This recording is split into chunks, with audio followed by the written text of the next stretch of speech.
The 5 Suggestions of a Surgeon Author.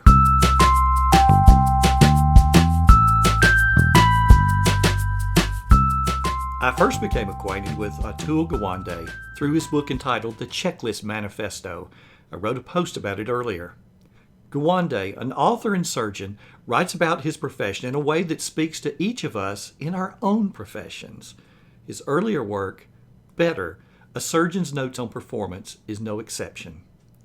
Dr. Gawande writes candidly about the challenges doctors face and the conflicting priorities with which they wrestle.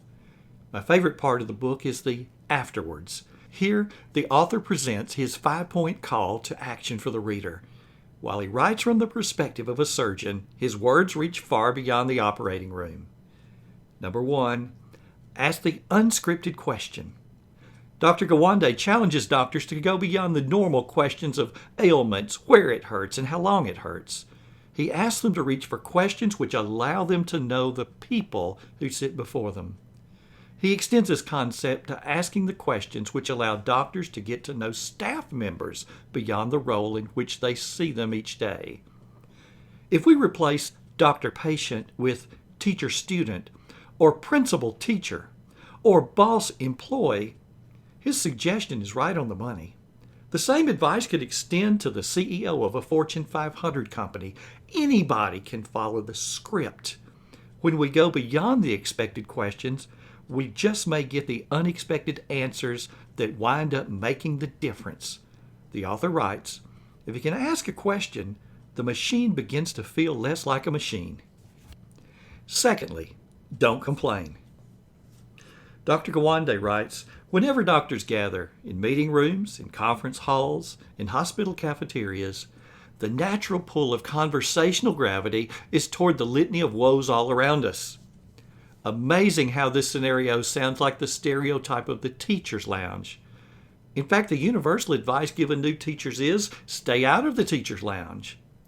The master teacher, however, learns that while avoiding the negativity of the teacher's lounge is good, being the force which changes the conversation is better.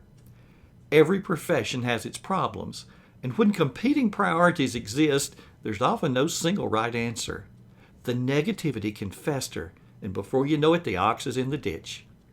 When the negative conversation begins, we can feed the beast, and if that's our choice, we become the beast.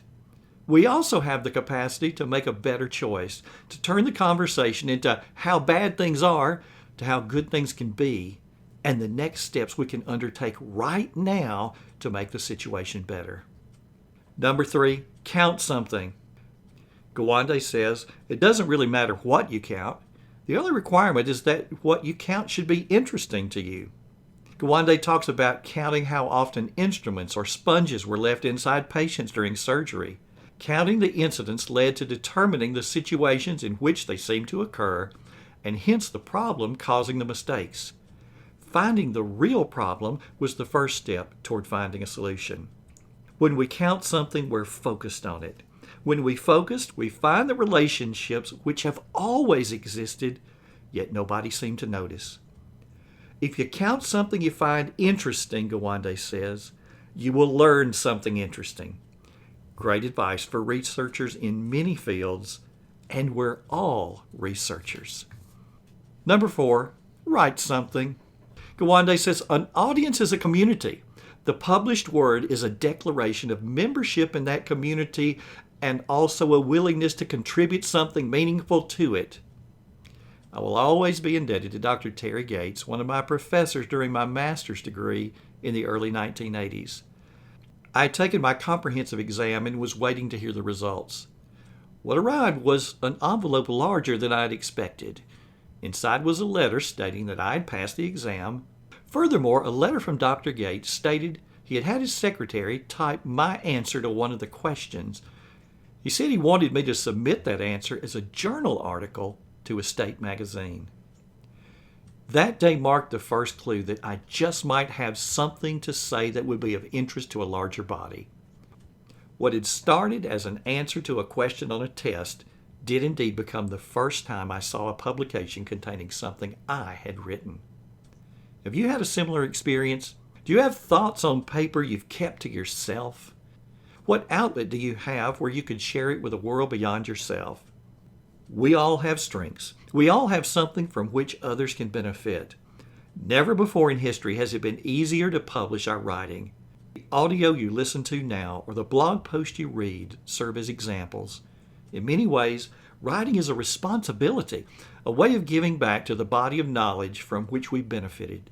It's like holding up our end of the conversation. Best of all, when we clarify our thoughts to the point where others can comprehend them, we also clarify those thoughts for ourselves. The clarity leads to better performance, which leads to writing about that improved performance, which leads to even better performance. The cycle continues as long as we're willing to participate. And number 5, change. Gawande says, look for opportunities to change. Be willing to recognize the inadequacies in which you do and seek out the solutions. Countless lives are owed to advances in medicine.